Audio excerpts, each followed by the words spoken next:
Hello, hello, hello. What a great day to spend outside. I thought I had to do my comic book talk today outside. This is the type of weather where great comic book reading can happen.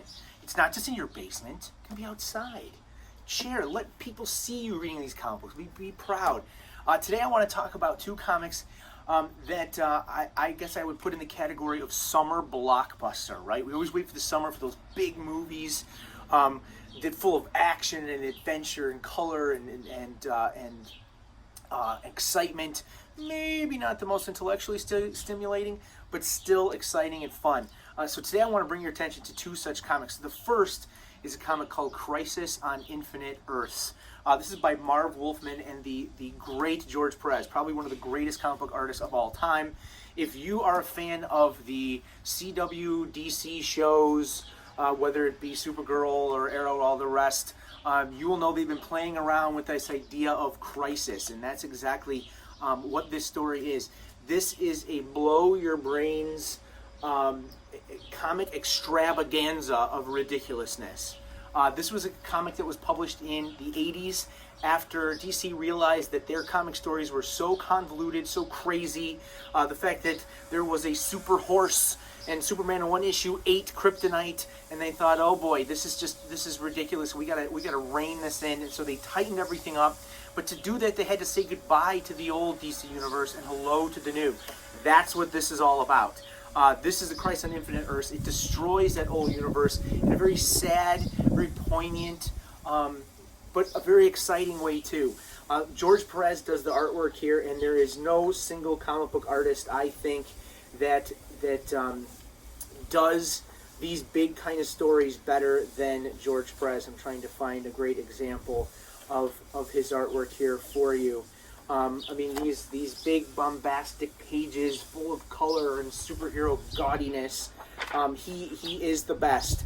Nobody draws characters like him. You'll see in this panel here, probably one of the more famous ones, is sort of the destruction of all these universes, confining it down to just one Earth. This is a comic that, if you are familiar with the DC universe, this will enrich it. If you know nothing, this will blow your brain, because it's just got so much weird stuff in it, and it's so exciting. As you can tell, there's two Supermans on the cover with Wonder Woman and Supergirl. There's a great moment with the Flash. It's got everything. Every DC superhero you can possibly imagine is in this book. I guarantee it. And it's fun cover to cover, and I highly recommend it for anybody who is interested in comics history or in sort of the big moments in comic history. This is it, Crisis on Infinite Earths by Marv Wolfman and George Perez. The other book I want to bring your attention to, because I always try to show both sides of the aisle here, is a Marvel text, and this is from 2004, and it's called The Ultimates. Marvel published a line in the early 2000s called The Ultimate Universe. And basically what they did is they took the classic characters like Spider-Man, the Avengers, Fantastic Four, Hulk, and the rest, and they said, well, let's reimagine them as if they were created today in the early 2000s, sort of post 9/11 kind of world. And that's exactly what they did.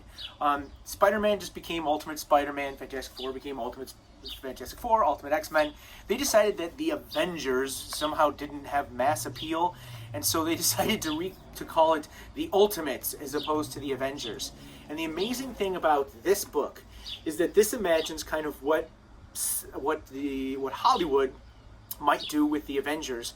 And in 2004, a mere 4 years before Iron Man #1, which came out in 2008, they reimagined the Avengers in a way that translates very well to the cinematic universe. And I'll give you an example of that here in a minute. In 2004, when they're trying to decide what the Avengers might look like, they cast, or at least Brian Hitch, who's the artist here, cast one Samuel L. Jackson as Nick Fury.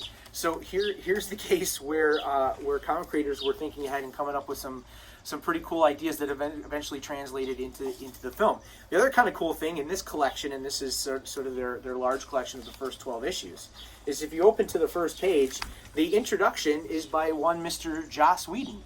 And if you know anything about the original Avengers movies, they're directed by Joss Whedon. And here he writes in 2004 about how great this is and how he'd love to make a movie about it.